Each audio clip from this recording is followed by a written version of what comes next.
Well,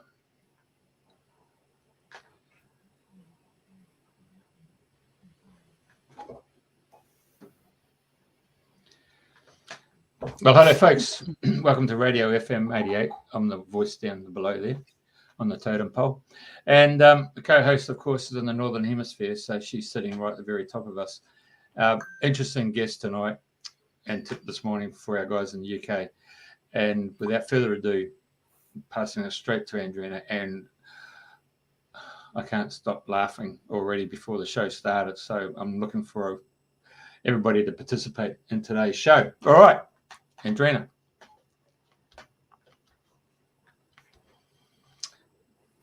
Australia to the UK. Hello. Hello. Right, I forgot to turn my phone off and I put it on airplane mode and cut everybody out. So just bear with me a second. I just got to take this sound down. Oh, this is state-of-the-art modern technology, isn't it? Right. Oh, gosh. Right. Good morning, everybody, and welcome to Dream in the New Dream, and especially if you're listening to the replay. Today it's our great pleasure to have Steve Judd on the show. So thank you, Steve, and welcome. And thank you again for coming on the show. So we're looking forward to what you have to say today. Well, I'll try and keep it clean and decent, and I'll try and make people laugh at the same time. I'll try and come across as somewhat intelligent as well. Oh, well, you do your best. Yeah, I will. Yeah. So you're in Hampshire, and so really, when you landed on planet Earth, how did you get into astrology, astronomy, and all of these things? What are the stepping stones that have brought you to where you are now? Three separate occurrences. I left home when I was 15, and the only way you could leave home at 15 in the late 60s was to join the army. So I joined the army. All right. And they quickly worked out, after I'd crashed a tank or two, they quickly worked out I wasn't going to be good at modern soldiering. So they ran a lot of intelligence tests on me and found out that I was really good with cipher and coding. I left the army in 1974, 5, so late 74, I left the army. And I went on the hippie trail for a year or two, Morocco and all that. And then around 1976, 77, I found an ephemeris. Now, an ephemeris is a timetable of planets' places. I've got one here. No, I can't access it at the moment. Never mind. It's like a bus timetable, and it gives you the position of the planets every day for every year over 100 years. And I looked at all these numbers going down these columns, and I thought, wait a minute, there's patterns there. Oh, I can read those patterns. I realized they made angular relationships. So I thought, that's interesting. That's how I actually got into it. And then in 1980, 81, I read this book about what at the time the author was calling karma and reincarnation, but which I've translated in a more modern way as mission statement, purpose, and reason why you volunteered to come to planet Earth in the first place. And I thought, how does this old boy in New York who's never met me know so much about me, and how can I do it? And that's actually got me into astrology. And whilst I was studying the basics from 77 onwards, I actually properly started doing horoscopes around 1981, 82. I then started it became my only source of income from 99 onwards. But more recently, just in this last 4 or 5 years, I've had one of those life changing moments where you realize that when you've been doing something 40 years, you really get to grips with the core of it. And when I realized that astrology is not an it's got valence and life force, I realized that people don't find astrology. Astrology finds people. And when you realize that there's much more to this than meets the eye. And that changed my whole ideas about life, particularly death, and why we're volunteering to be on planet Earth in the first place. And I incorporate that these days into my readings, and I get pretty good results because most of the time I'm dealing with either people who are interested to learn or like-minded people. Because I know I read in your bio that you've done like over 30,000 horoscopes. Not too many then. It's pushing 40,000 now, but then I've been doing readings well over 40 years. I was a ceramic and marble and mosaic tiler, but my knees gave out because, kneeling in wet cement for 15 years does your knees in. And that was 1998. And then I thought, well, how am I going to make money? And I thought, well, the only other thing I can do is astrology. And it was convenient because that was just at the time of the internet revolution. So I got myself an email in 1999, and then I got a website in early 2001. I was one of the very first astrologers to have a website, and it seems like that I was just at the right time. And astrology and the internet were made for each other.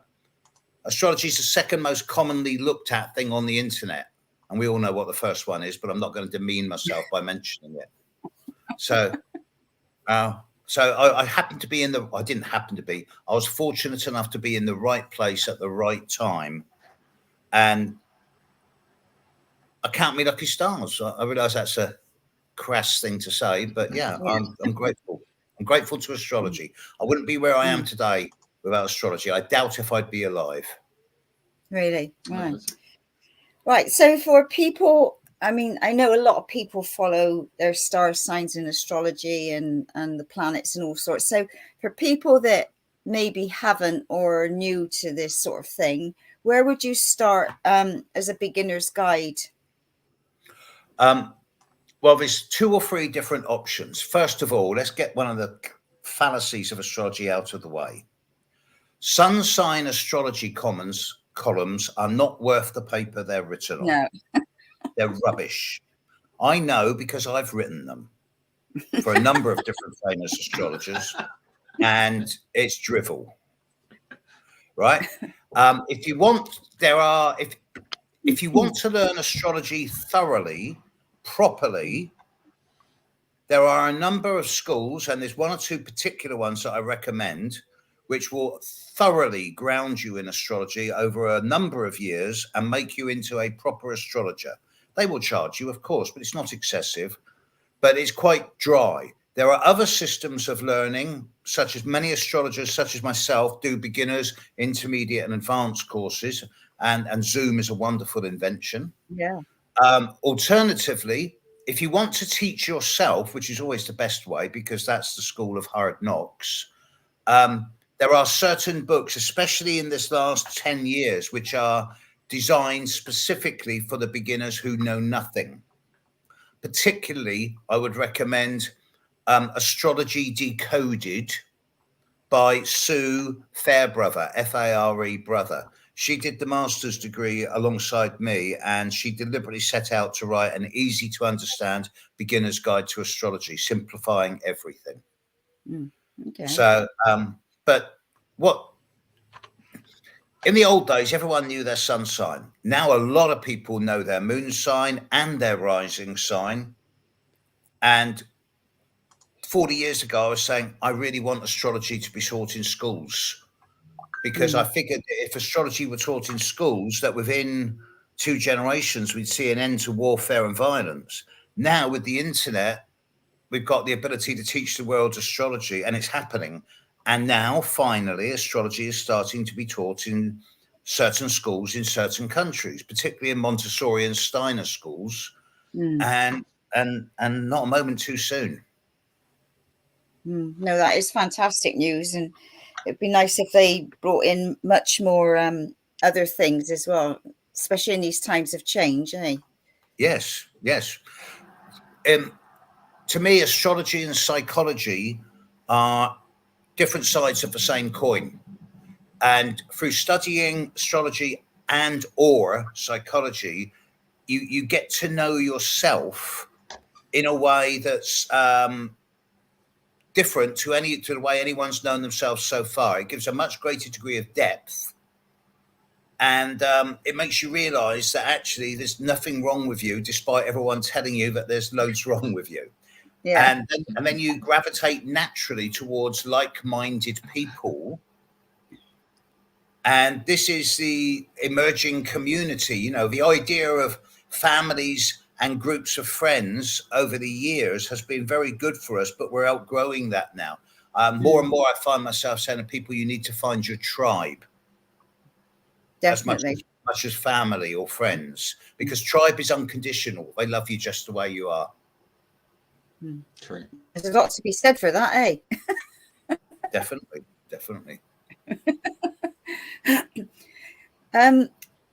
All right, so I was going to say, because obviously comedy's played a big part of your life. So where is that sort of crept in, if you like, or how did that come about? Well, this is where what comes first, the chicken or the egg.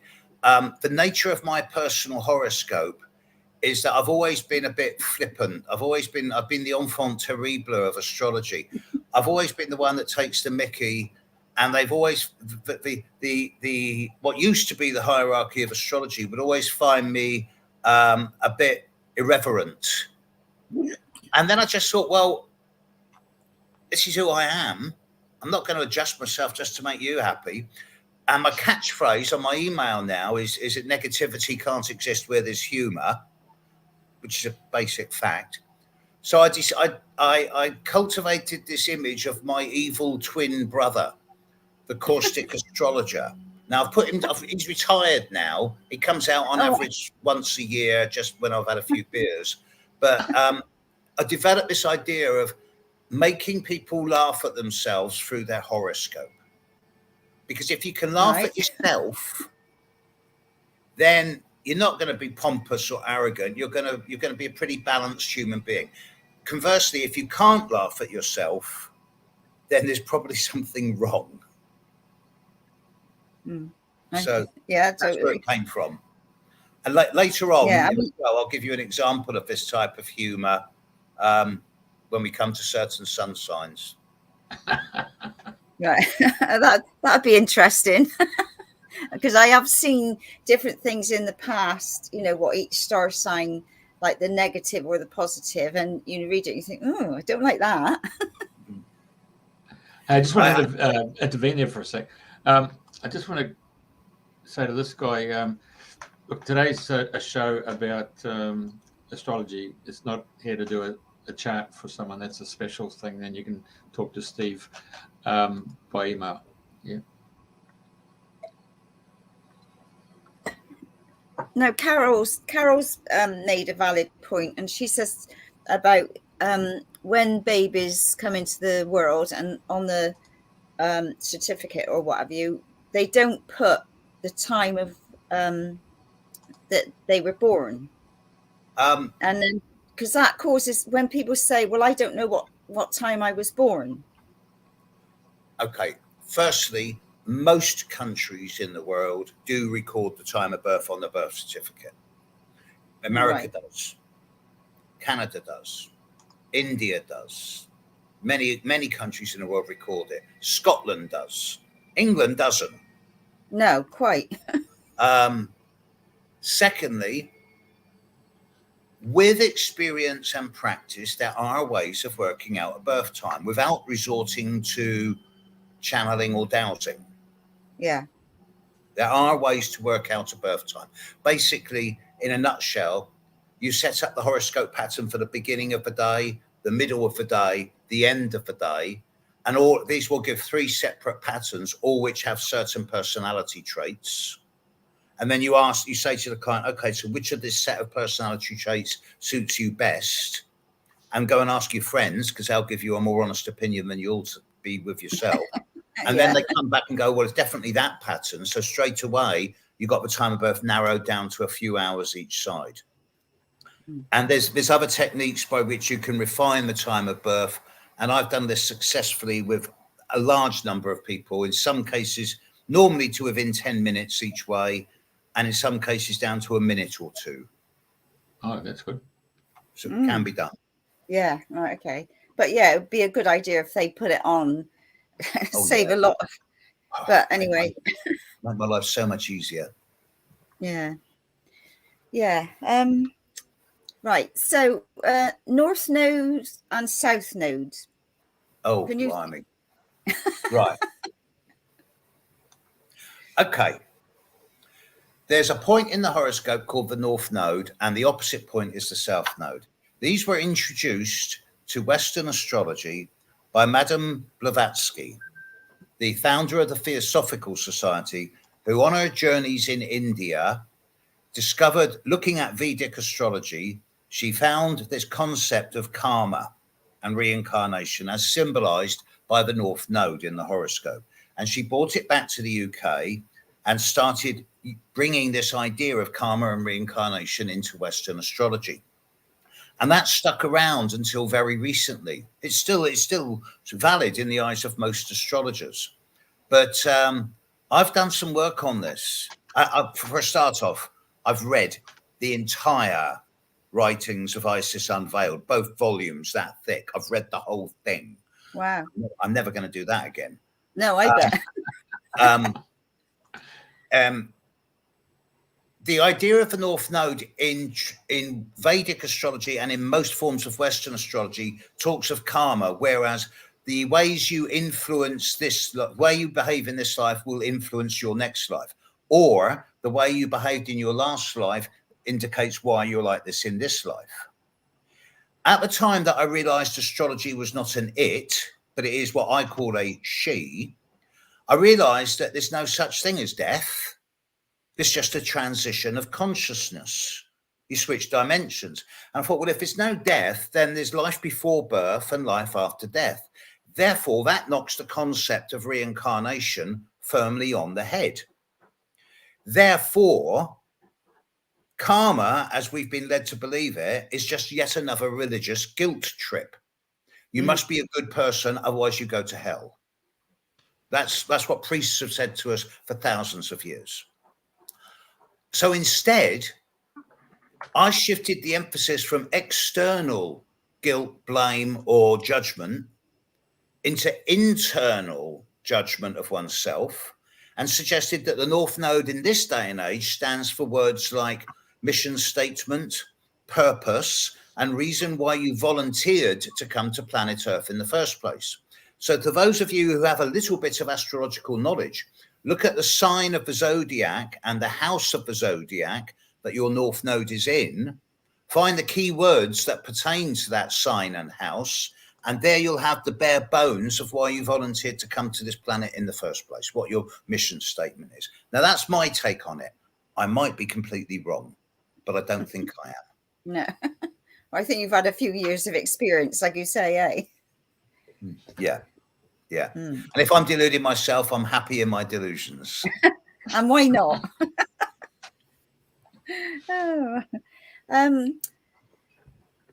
Right. So can I ask a question? Put your hand up. Stevie, most people want their charts from time of birth and all that stuff. Recently, my father passed away on the 25th of August, and they actually clocked his time at 4:44. Have you ever done death charts? I mean, that's my statement. That's my question. Is that something that people do? I mean, I'm just throwing it at you. Oh, yeah. I have purely as a matter of curiosity. I have looked at a few people's moment of death to see if I can see any correlation with their birth time or any significance in the moment of their death. I need to state something quite clearly. You cannot predict one's physical death using astrology. And if you could, you shouldn't. Having studied it for so long, I've got a pretty good idea. I've got 4 or 5 windows ahead of me. 2 have passed, and I've got 3, 4, 5 windows ahead of me where I know I will have a good passover. But I can see when they'll be, but it doesn't mean that's automatically going to happen.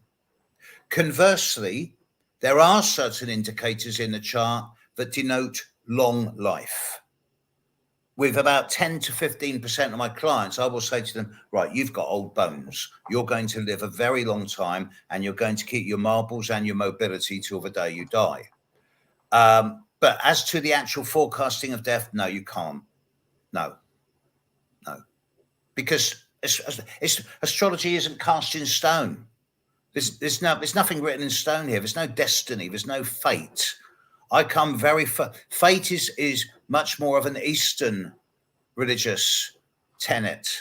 I come from a Western school, which is based much more around free will and self-determination rather than destiny and predetermination.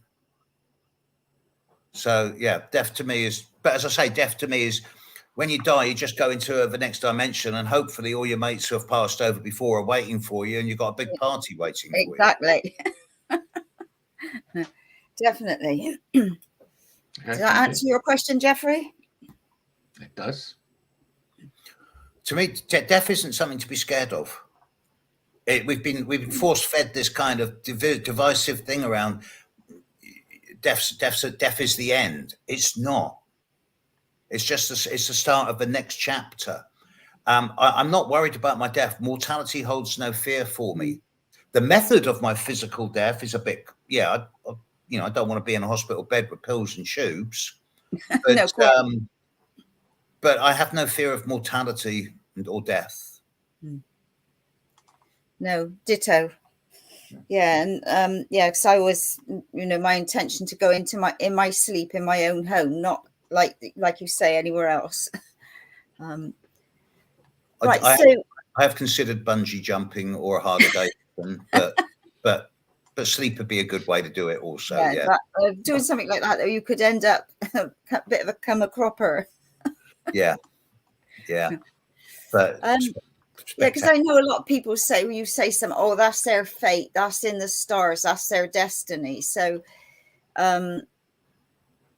so when you do a chart, if you're starting off from the very beginning, I was going to say the sheep, God. When you start from the beginning, is there like pointers that you give along the way, markers that sort of crossroads that you may come to? Very much so. Firstly, as I said, there's nothing cast in stone. The horoscope is a blueprint of potential. It shows what your skills are, your gifts, and the opportunities. It also shows what the challenges are. It also shows that if you work with astrology, if you allow astrology to flow with you, through you, in you, then you will naturally pick the best time to do things. Therefore, your life will run more smoothly, easily, and successfully. However, I've known people deliberately choose to do everything the opposite of what astrology says to try and disprove it. And they've been successful in that they've still achieved what they set out to achieve, but it's been a much, much greater struggle than if they had done it at the times that I had suggested they do it.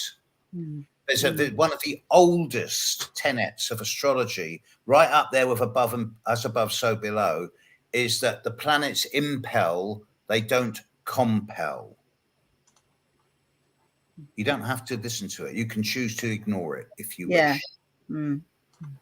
Well, yeah, that makes sense. It's like all things, isn't it?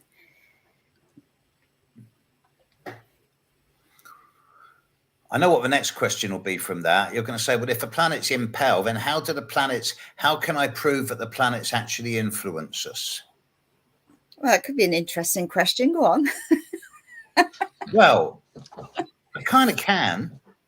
Most of them anyway. We know how the moon influences us. We see what happens to the marine crustaceans with the oysters and the crabs. We know that the moon affects the tides and the ebb and flow of feelings and emotions. It affects the lifestyles of a number of animals on the planet. We know this. It's a scientifically proven fact. We also know that particularly the large gas giant planets, they emit large quantities of radio waves. And it's quite easy to listen to Jupiter, for example, on the shortwave radio. You can hear it. It pulses. something like 13 times every 5 minutes, something like that. I've heard it. You can hear the outer planets as well. There are YouTube videos where you can hear the music of the planets, and some of it's really disturbing. But when they're in harmony with each other, when the patterns that the planets are making with each other are harmonious, when they're like in a hexagram, for example, a six-pointed star, the sounds that they make are much more harmonious. Is harmonious or discordant. And the thing is, if these planets are sending out radio waves that we're picking up on our radios, then those radio signals are hitting us as well. Therefore, there will be an effect in some level. Of course, the scientists and the astronomers will go, but it's absolutely minuscule. This can't affect you. And I'm a big fan of homeopathy. The smaller the influence, the stronger the effect sometimes. So I can clearly see how the planets that we can see with the naked eye affect us. Lovely image of the sun. The sun affects us. Without the sun, we'd be dead. You know, it gives us heat and light and life and warmth. But then you'll start asking, well, how does a planet like Pluto, 4 billion miles away, smaller than our moon, how does that affect us? And that's where I start going, well, and that's when I normally start mumbling something about quantum, because I know that Pluto has an incredibly powerful effect on people. I know this to be true. I've got tens of thousands of statistics that prove it and thousands of client assertions. But I cannot prove it in ways that's scientifically acceptable to the astronomers and the mathematicians and the scientists. But then I don't need to prove it. I know it works. What's that picture of, Jeff? It's a bit black. It looks like Mercury. It might be Mercury. Pluto. That's Neptune. God knows what that is. It might be Mercury. Oh, yes. No, they said it was Pluto. There's your Neptune. But that's definitely Neptune. That's the moon. Yeah. Here's another synchronicity for you. There's a lot of synchronicity in astrology, much more than you might think. That's Mars, Jupiter. No. Here's a lovely synchronicity for you. On average, the moon gets closer to the Earth and further away, as well as going up and down and round and round. It also gets closer and further. There's a lot of different cycles with the moon. But the moon, and similarly, the Earth's orbit around the sun is not perfectly circular. It's about 1% out of being perfectly circular. So there's an average here which says that the sun is about 360 times the diameter of the moon. But the sun is also 360 times further away from the Earth than the moon. This is accurate to about 1%. It's amazing. Right? And if this was not that way, we wouldn't get eclipses. Because when we see a total eclipse of the sun, you can see the whole of the sun is obscured, but you can see the corona around it. Because the full moon is on average exactly the same size as the sun. And if it weren't that accurate with that 360 ratio, we just wouldn't get eclipses. Fascinating way of seeing things. Well, it is. And it's like you say, they're all millions of miles away, but, you know, they all have an impact some way or another. You know, sometimes it's like beyond. Yeah, it's just phenomenal. Quantum. Yeah. My student, I teach a lot of students, and I'm very fond of showing them the geometry of the solar system, because this is a bit of a radical statement. Okay, I can prove using geometry that the distance of the planets from the sun and their orbital rotational speeds is not random. Now, this doesn't suggest that they were placed there or that there's a reason or a cause, but it does suggest there is no randomicity in their placings. Otherwise, the geometry would not be precise. And it is precise, 99%. That 1% can be as much as sort of 500,000 miles with the distances we're talking about, but it's still only 1%. And to me, that just suggests it's easy to say that God doesn't play dice with the universe, but it says to me that there is a sense of order out there. And that order then resonates potentially into our lives as patterns of potential or opportunity or challenge. This goes firmly in the face of conventional orthodox belief systems, dogmas, theologies, religions. And for thousands of years, there's been a vested interest in different types of power bases to attempt to control our belief systems. But to my mind, the original God and the original goddess were always going to be the sun and the moon. Always. I know a long time ago I did, we were learning about astrology, and she got each one of us to play out a planet. So, you know, somebody was Saturn, somebody was Pluto. And then, you know, for that person, where they were in their charts. And then I can't remember exactly because it's such a long time ago, but like there'd be like, say, Pluto thundering in and banging and crashing and what have you. And then another one. So it was a really good way of showing how they all interact. Astrodrama is a great therapy because you get 7 or 8 people playing the planets and they're playing someone else's chart. And they're playing the roles that they see the other person as behaving in through their horoscope.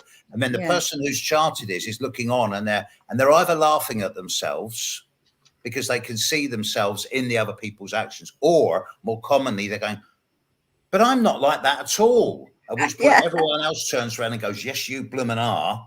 Yeah. But so, that was a great way of having a better understanding how they play out. Yeah. Right, there's so many other questions, because I know you've got a huge following on YouTube, and I know you've done radio and TV appearances, but I'd still like to know a bit about your stand-up comedy. Have you had a natural comedy streak within you since young? I was described as cheeky when I was very young. Oh, right, I've always been a bit flippant and a bit lippy. I'm very good at the smart-ass one-liners sometimes. I do make people laugh. It's not intentional. I would not describe myself as subtle, sophisticated, diplomatic, or tactful. I would describe myself as very basic and honest. Okay, 2 minutes, all right? 2 minutes. Right. Let's start with the most boring sign of a zodiac.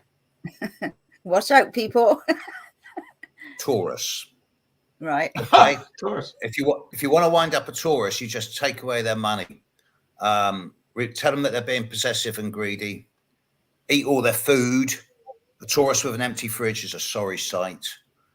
And tell them that they're not worth it. If you want to wind up a Scorpio, then first of all, it's best done on the phone, right? And you tell them the truth that they're crap in bed, and that they use sex as a control mechanism to have power over other people, and that actually they're really paranoid. And then you run quickly. If you want to wind up a Gemini, you corner them at parties so that they can't move and circulate, and then bore them to death with long monologues about your personal problems. And then you give them long, deep, personal, intimate hugs, because Gemini likes hugging for about a second or two, and then they just want to break free. If you want to wind up a Sagittarius, you point out the lack of realism in their philosophies. You laugh more than they do, you travel more than they do, and you wear longer, baggier sweaters than they do, because most Sagittarians like those sweaters that come down to the knees. If you want to wind up a Cancer, you could dice with death and insult their mother, but that's dangerous. Alternatively, go into the kitchen and go, oh, that's really nice. And then go, wait a minute. Ugh, dust. because Cancers love their kitchens. They're very sensitive and moody about the kitchens. If you want to wind up a Capricorn, you first of all, you tell them they're not working hard enough, and then you force them to sit still and say, no, you sit still and relax. We'll do everything. Because Capricorn cannot sit still when everyone else is working. They need 2 weeks practice to go on holiday. They can't stop working. If you're going to wind up in Aquarius, tell them that they're completely unemotional. They're really from Sirius C. They're robots powered by AI. And then you take away their crystals. The caustic astrologer was born at a big psychic fair in Minehead when I was suddenly, someone cancelled at the last minute. I was suddenly pushed on stage in front of 1,000 drunks, parties, girls from Newcastle who were on a hen night with Stetsons, and it was just it was a rough crowd. And after talking normal astrology for a couple of minutes, I realised this wasn't going to work, so I started insulting them. And the one that really got them going is when I said to Leos, I said, look, Leos are fine. Shame about their ugly children. Right? At which point all the tomatoes and the beer started getting thrown. I bet. If you want to wind up a Pisces, tell them that, for God's sake, will you just stop feeling so damn sorry for yourself? Right? Because they're the world's best at whinging and self-pity, and then take their alcohol away. If you want to wind up a Virgo, stand next to them on an underground tube train and just waft your underarms smell at them, because Virgos don't mind what you look like, but body smells, no. And they don't do biscuits in the bedroom. And if you really want to wind up a Virgo, go into their bathroom when they're not there and move everything 1 inch to the left. Yeah. If you want to wind up a Libra, you make them decide everything. Right? Where shall we go? What shall we do? What shall I think, dear? And then act crude and unsophisticated, because Libras like to think they're so sophisticated. So take them to a punk rock gig or Tchaikovsky, something loud. And the best one of all is when I do this when I'm dealing with a bunch of drunks. You go, right, any Aries here? And they all go, yeah, me, look at me. I'm an Aries. And you go, right, let's move on. And you ignore them. You completely ignore them, or be kind to their enemies, or forget to introduce them at parties. All right. Now, all of this is just silly humor. It does make other people laugh, and there is a core element of truth in this. Mm. But the thing behind this is to make people laugh at themselves. Because if you can laugh at yourself, you're balanced, normal, stable. And if you can't laugh at yourself, lighten up.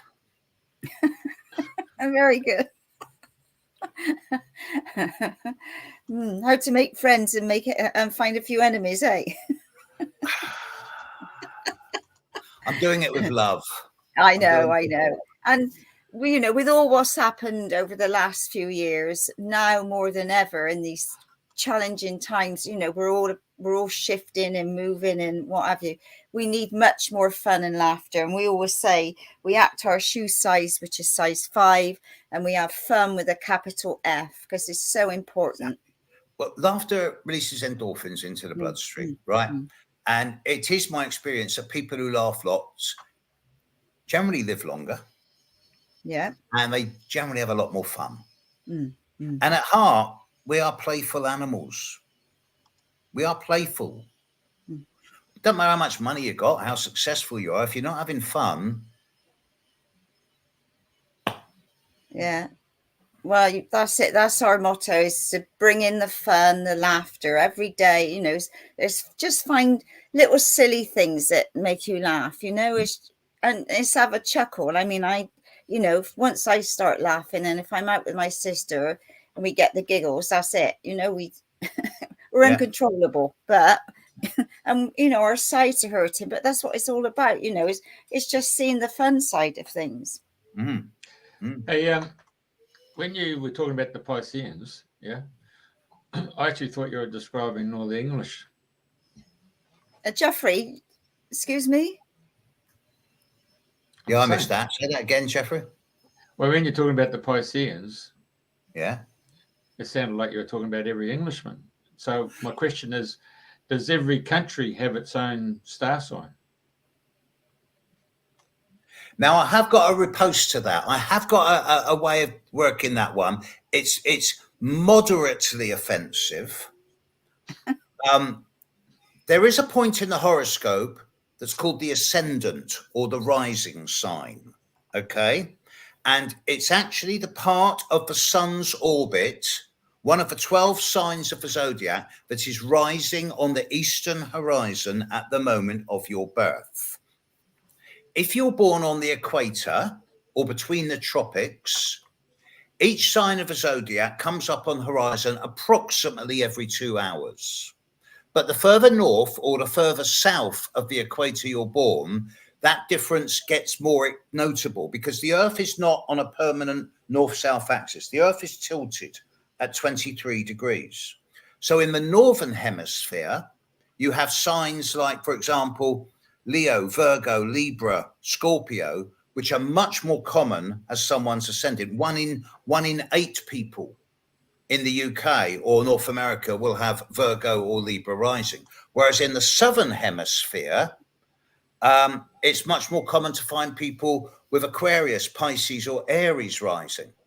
Now, the standard jokes on this are that, yeah, okay, many people in Britain have got Virgo rising, whereas Virgo is known as being, Virgo rising people are very fussy, very analytical, and at times they can be somewhat anal, right? So there's a lot of jokes about the British as being sort of very squeaky bottomed and tight and controlled. Whereas the alternative is in Australia, you've got a lot of Pisces rising, alcoholics, and a lot of Aries rising, head first, jump in head first, bang your head, and then learn by your mistakes. Now, I'm not suggesting that any particular nation's people fit these stereotypes. But I've done the astrology of cars. Have you? You know, like Aries, doesn't matter what car they drive as long as it's red. Scorpio likes tinted windows. Virgos like cars that have got plenty of room and are easily cleaned. Leos like cars with big boots so you can fit all the children in. You know, there's lots of things you can do with this, but it's all based on there's an element of factuality about all this. It does make sense when you explore the archetypes. Oh, I got another question then. Go on then. You know how we talk about star signs and then they're linked to their constellations? Yeah. How come you never see Earth linked into its own constellation as well? Why isn't, you know, everybody because we're standing on the Earth and we're looking out into the cosmos. You know, in the old days, 300 years ago, they would burn people on the stake for suggesting that the sun was the center of the solar system. And 300 years ago, they were insisting that everything spun around the Earth. Now we know this not to be true. There's also this ongoing question about why the signs of the zodiac don't relate anymore to the constellations of them in the sky. And there is a good answer to that. 2,200, 2,300 years ago, the signs of the zodiac related to the constellations in the sky. But as the solar system slowly orbits around the galactic center, so our perception of the stars changes very, very slowly by 1 degree every 72 years. So in the course of our lifetime, a constellation will shift like that, just a little bit. But over a 2,000-year cycle, that constellation will shift like that, which is why now, 2,200 years ago, you'd have looked at the constellation of Gemini and you'd see the stars that make up Gemini. Now, if you look at the stars of Gemini, the constellation of Gemini, you're actually looking at the astrological sign of Cancer. It's all shifted 30 degrees. This is the difference between Vedic Eastern astrology and Western astrology. Western astrology starts the horoscope at 0 degrees of Aries, when the Earth is perfectly perpendicular to its axis, when there's exactly 12 hours of daylight, 12 hours of nighttime everywhere on the world, the vernal or the spring equinox. That is the start of 0 degrees of Aries, and the 12 signs come from that point. When I was a kid, the spring equinox was on March the 20th or March the 21st. Now it's on March the 22nd. Similarly, winter solstice always used to be the 20th or the 21st of December. Now it's normally the 21st or quite commonly the 22nd. Things are moving very slowly. Over a lifetime, we don't see it. But over 10 or 20 lifetimes, you really do see it. Because we have got one coming up next week, haven't we? Well, like you say, I always thought it was the 20th, 21st, but now over the years, it's round about the 22nd, isn't it? Yeah. And personally, I like the winter solstice more than the summer solstice. I'm a long-term veteran of the Stonehenge festivals of the 70s and 80s. And these days I get really disappointed when I see lots of sort of culture tourists descending on Stonehenge, 50,000 people at summer solstice and bands playing and people just generally not being in touch with the real reason why they're there. Whereas winter solstice, you'll get 200 or 300 people.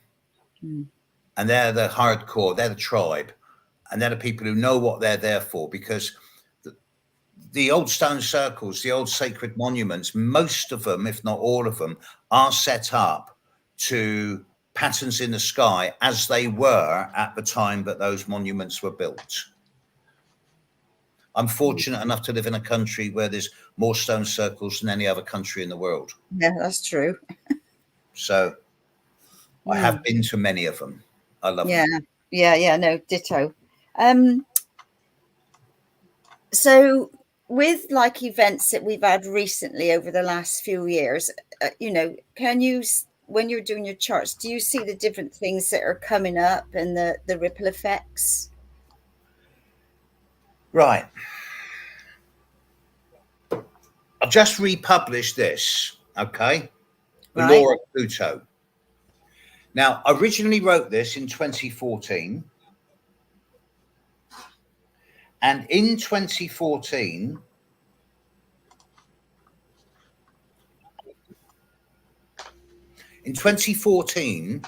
I wrote this. Listen to this. This is half a paragraph. When the exponential graph curve of evolution reaches prime vertical, and by exponential graph curve, when I was born, there was 2 billion people. There's now 8. When I was born, spirituality was Sunday school. Now it's everywhere. When I was born, technology was a dial-up phone, and now I'm downloading the Zoom app and speaking to you from Australia, blah, blah. When the exponential graph curve of evolution reaches prime vertical, one of only 2 things can happen. Either the pace of acceleration becomes unsustainable, the pathway of the exponential curve turns in on itself, resulting in a sudden crash, and perhaps the whole process beginning again, this time in the opposite direction to the past. In this eventuality, a dystopian future of a soulless population living on processed food, chemical drugs, antibiotics, and endless superficial media in an increasingly polluted environment will only lead to a mass pandemic. Now, I wrote that in 2014. I also gave the alternative way of seeing this, which leads to a greater symbiosis with the Earth and an advancement into the emerging soft technology in a way that embodies spirituality and requires more holistic attitudes and a willingness to allow the conscious and the unconscious sides of our nature to combine. I wrote this in 2014. The conjunction of Jupiter and Saturn and Pluto in the sky in December 2020 was very much the harbinger of the pandemic.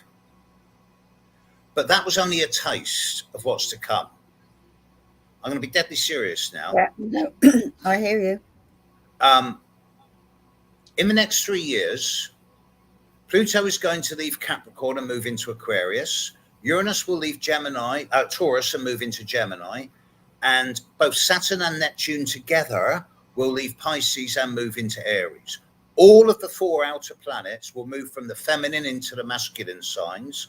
All of them will be at the start of a new sign. This has never, ever happened before. I've gone back 10,000 years and never seen anything like this. And even then, the outer planets weren't discovered. So the archetypes we work with today weren't known about them. This is perhaps, from an astrological perspective, the single most concentrated period of compressed change in human history.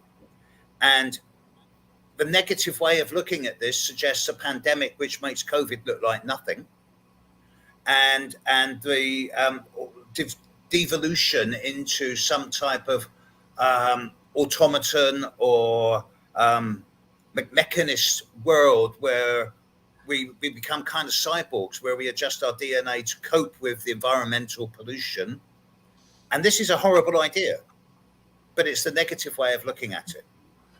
The alternative positive is that we're going to take all of this feminine energy of the last 20 years, this surge in words like compassion, kindness, and spirituality, and take it out into the world and make it the mainstream. We're all going to become naturally more empathic, intuitive, sensitive, whilst retaining our identity and individuality.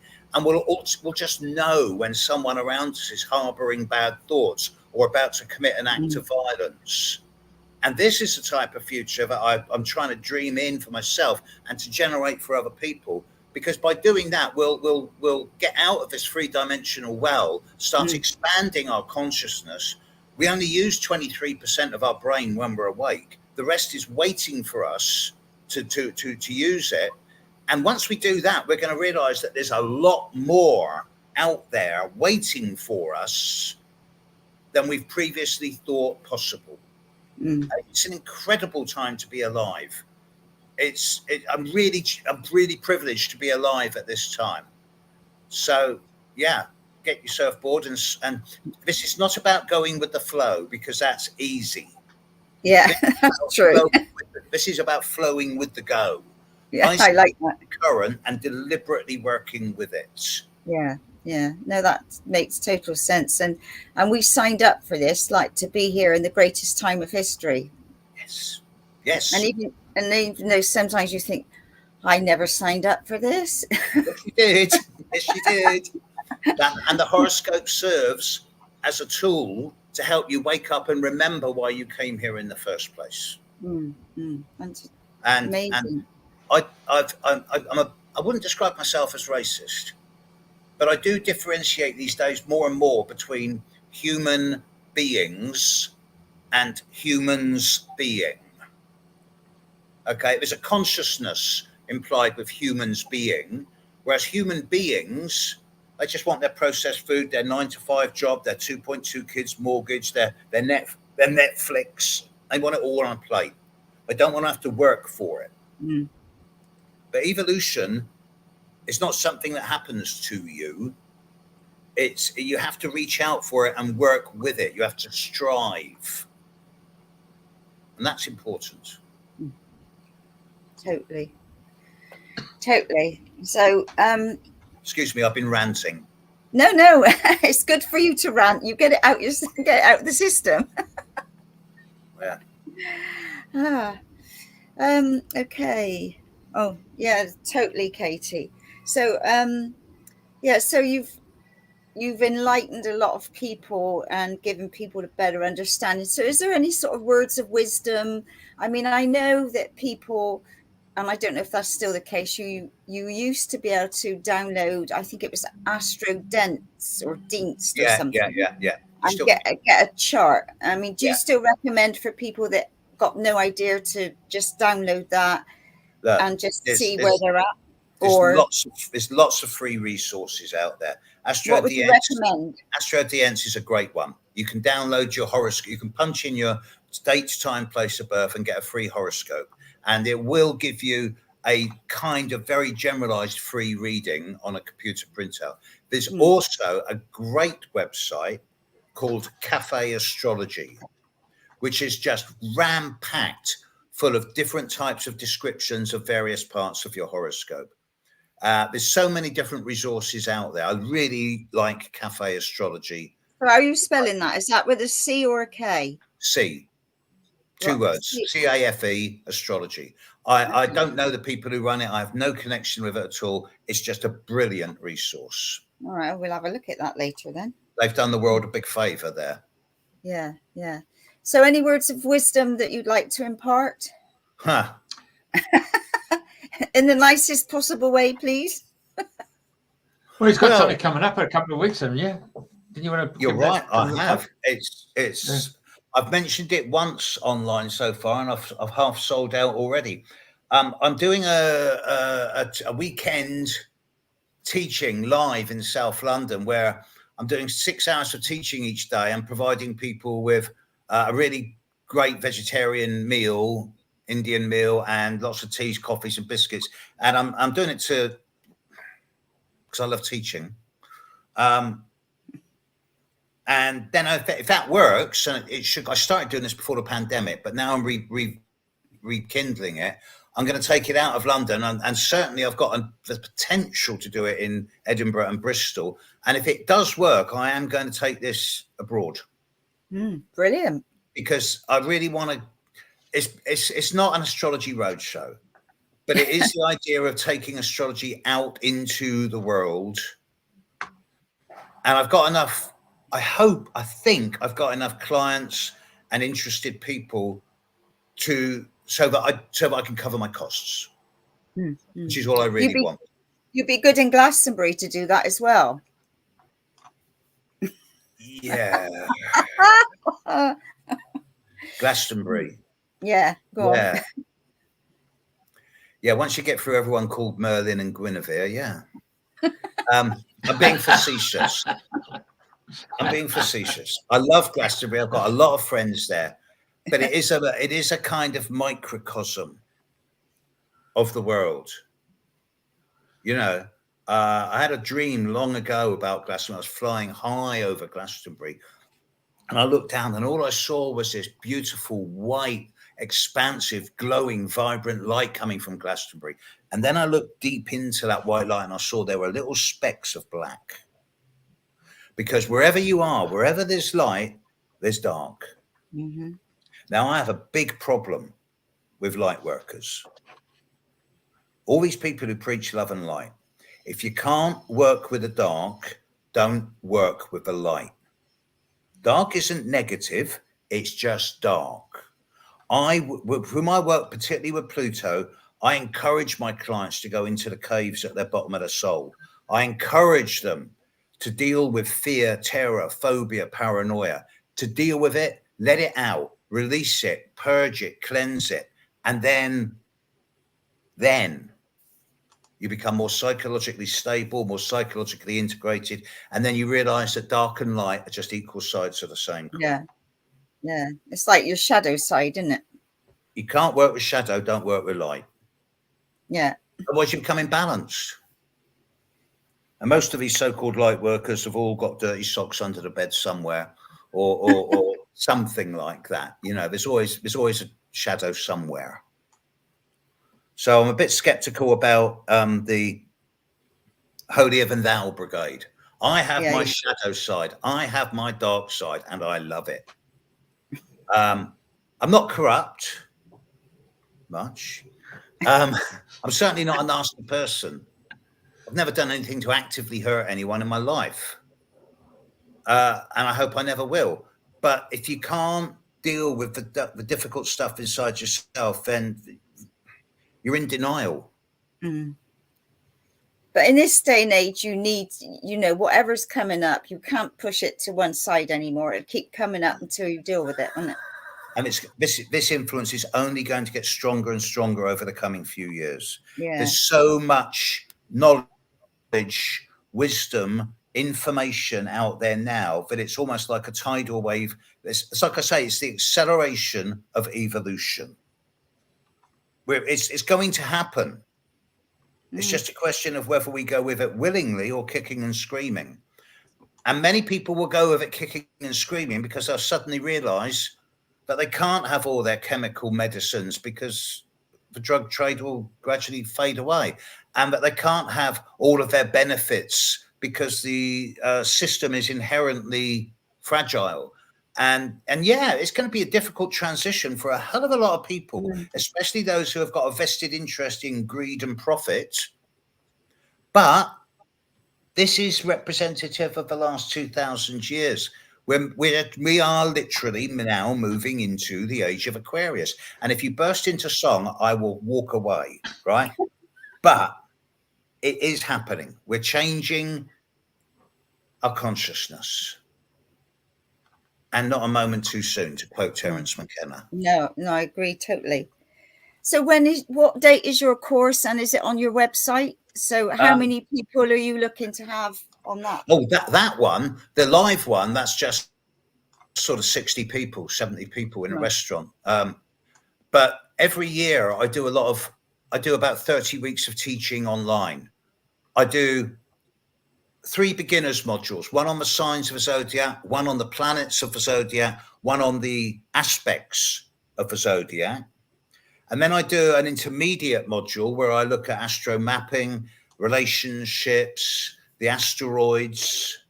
And then I do an advanced module where I look at forecasting techniques, the influences of planets in the sky, like the Saturn return or things like this. I talk about how to actually use astrology at the day-by-day level. And I do this every year.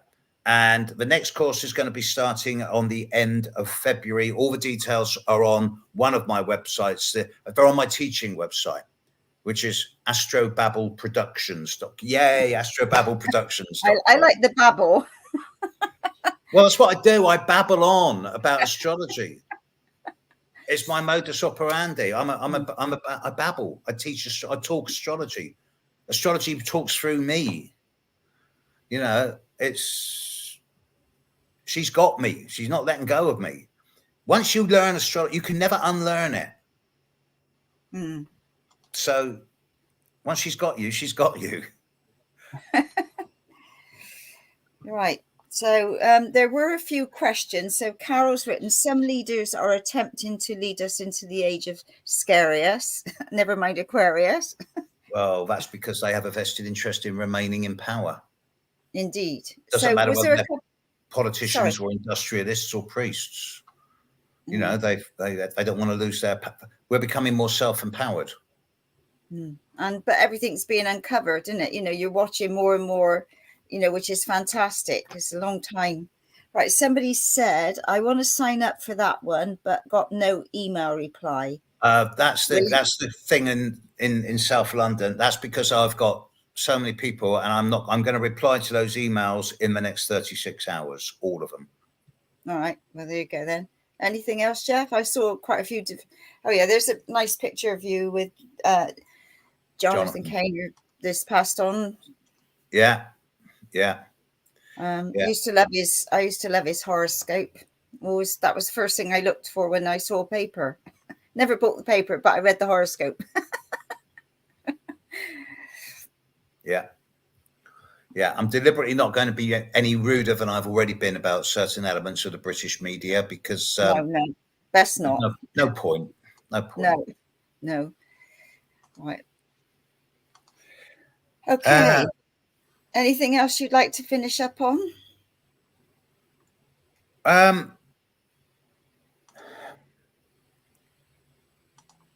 Ask yourselves, folks, if you're watching this show or you're listening to this show, then you're already questioning the world you live in and the reality you live in. Keep questioning. It's not about that. You're not being asked to be successful. You're not being asked to find answers. You're being asked to be on the road and to do your best. And the only one who can tell you what your best is you. You are judge, jury, and executioner. And if you know you're doing your best in whatever you're doing, and anyone else has the nerve to criticize, you can just say, look, I'm doing my best. There's the door. You can leave. Exactly. And at the end of the day, you're only accountable to yourself. There's no judgment here. And that's the beauty of astrology. It is an objective, impersonal way of reflecting on oneself. It's a great tool for personal self-analysis. And it's a great tool for being able to maximize the best potentials of yourself at the best times. That's how once every 12 years, there'll be anywhere from a 7 to 12 month period, which will be the best time for 12 years for things like renovation, redecoration, extension, conversion, or relocation. And I've helped a number of clients with picking the best time to move. And you can even put your horoscope on a map of the world and find the best place to move to, either globally or in a small locality. There is a well-established technique for advising clients on the best time to try and conceive children. It's a well-proven technique. If you look at the woman's chart and work out where the sun and moon was and the angle between them at the moment the woman was born, then that angle will repeat itself between the sun and moon once a month.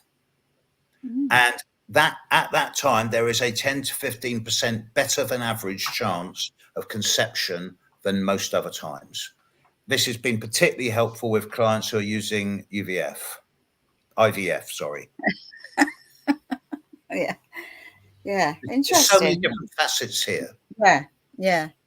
And, you know, we've not touched the surface. For example, there are astrologers, there are astrological students in the British Houses of Parliament. There are MPs who have got astrological software who use it all the time. In Britain, there's been an astrologer in the royal court since at least 800 AD, apart from about an 80-year period in the 1700s. It's everywhere. Even JP Morgan said, millionaires don't use astrology, billionaires do. It's everywhere, but it's under the scenes because, of course, no one believes in astrology. It's a fool's game. Hey, brother, throwing the curve one. What about the 13 star signs? How does that come Right. Tell you what that is. When you trace the pathway of the sun around the sky, because we go around the sun, it appears to us that the sun appears to be in different constellations over the course of a year. Those constellations are man-made. They're the stars in the sky, which thousands of years ago, astronomers put borders on those constellations, said, right, that's the constellation of Cancer, that's the constellation of Gemini, blah, blah. As those constellations have moved very slowly over 2,000 years, what was 12 is now 13. Because now there's a 13th constellation called Ophiuchus, which is on this pathway of the sun. It's called the ecliptic. And therefore, the sun is actually in this 13th sign, Ophiuchus, for about 3 days a year. And in 100 years' time, it'll be 4 days a year. And in 1,000 years' time, it'll be 9 days a year. Whether we're still here by then. It doesn't change the fact that astrology is so ingrained. I can trace astrology. The earliest evidence of astrology goes back to about 6,000 BC. Really? Gosh. In Sumeria. But to me, astrology started when a hominid got off its knuckles in the East African plains and looked up at the sky at night and went, oh, wow, those things are moving. Wow. What's that? Let's make stories. Let's make myth. So astrology survived every culture, every religion, every government. Astrology is older than them all. And that's why I say if astrology were taught in schools, within 2 years, we'd have a unified global community with no warfare. And what a difference that would make, eh? Oh, Then Ronald we'd Reagan find used that- to have his wife, didn't it? Nancy used to tell him what to do. Well, I think that if we were to have that, we'd find that all of a sudden there's a much bigger galactic community waiting to welcome us. Definitely. But I don't want to get into that because at the moment No. that's conveniently unprovable. Right. Somebody's Space Monk has asked, can you find the correct chart? Is birth time is unknown? Oh, Yeah, we've already done that. I explained earlier about how Yeah, that was, yeah. you can actually work out a time of birth. It involves a lot of personal questions. Here's one. What is the aspect that signifies the best time in that 12-year period to make a move? It's when Jupiter moves into the 4th house of your horoscope, for those of you that are astrologically minded. Very good. Right. Okay. Well, All right. I think I that's need been a coffee. fantastic. Yeah, ditto. That's been fantastic, Steve. Thank you so much for sharing all your wisdom and knowledge. I mean, yeah, absolutely stunning. So thank you for being our guest this week. Been my absolute pleasure. Let's do this again in a year or two. Yeah, 100%. definitely. Because yeah. So Yeah. all right, we'll I to- only remembered a couple of days ago that Jeffrey said to me, "Oh, we have met before. We met at shows decades ago." And I'm like, "Oh, that's when I was cutting my teeth. That's when I was going around the country just doing readings and trying to scrape a living." Yeah. But yeah, things are different now. But then, Yeah, I can remember you there as well. Now that Jeff had reminded me, but yeah, I remember you because that was going back years ago. But anyway, Yeah. times. Well, I was the moved on. MC and the roadie, the DJ, for those 4-day events, and of course the program guide indicated there's this guy called Judd, and he came up and we hit it off really well. It was just a great sense of humour, just. Well, I don't know who he was, but he obviously had something going for him, didn't he? He did. Yeah. Yeah, that was my evil twin brother. But hey, I've integrated him a lot more now. We're now unified. Oh, that's nice to know. All right, Steve. Well, thank you so much, and thank you everybody that's tuned in this week or listening to the replay. And it's same time, same place next week. Yeah. All right. Stand by. I'll just get off here. Got an Israel. Okay. Thank you, ladies and gentlemen.